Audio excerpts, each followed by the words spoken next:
A reading from the Gospel of John. The true light, which enlightens everyone, was coming into the world. He was in the world, and the world came into being through him. Yet the world did not know him. He came to what was his own, and his own people did not accept him. But to all who received him, who believed in his name, he gave power to become children of God, who were born not of blood, or of the will of the flesh, or of the will of man, but of God. And the Word became flesh and lived among us. And we have seen his glory, the glory as of a Father's only Son, full of grace and truth.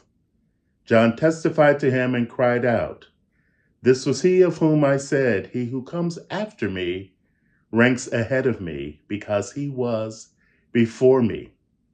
From his fullness we have all received grace upon grace. The law indeed was given through Moses. Grace and truth came through Jesus Christ. No one has ever seen God. It is God, the only Son, who is close to the Father's heart, who has made him known." Amen. These lovely verses, of course, come from the opening chapter of the Gospel of John, the wonderful prologue. In the beginning was the Word, and the Word was with God, and the Word was God. Such a powerful setup for the rest of the Gospel, that Jesus existed before time and came into the world through human history as one of us. The Incarnation sets us apart, that God became one of us. And because of that, verse 12 says, he gave power to become children of God for those who believe in his name. So we have access through this because of Jesus Christ. We're entering this season where darkness is around us. Literally, it becomes darker earlier, and there seems to be so much darkness in the world, which is why the Festival of Lights, and lights, not just lights on the trees, but lights in our human person, is so important to see. Jesus gave all of us this light to shine. And it also says that John became a witness to this light. So maybe this time of year, it's important for us too to be witnesses to this gospel, witnesses to the Incarnation. We all are children of God because of it. And even though we've kind of ended our season of saints, we all know that the season of saints is all year round. But I do want to highlight on this day, November 6th, our saint for today is William Temple. He's very, very important. I wouldn't want to overlook his contributions to the church. What a brilliant mind.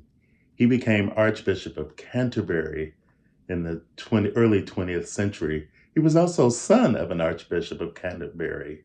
He was a scholar extraordinaire, fellow of the classics. And for William Temple, it was all about the Incarnation. And because of the Incarnation, Temple said that human personality for men, women, and children is sacred. We participate in the divine. Temple was not poor by any stretch of the imagination. However, because of his conviction of the gospel, social justice was at the forefront of his theology and practical ministry. His classroom, his ethics, his work in the church, as well as work in government. He strove for a just world for all.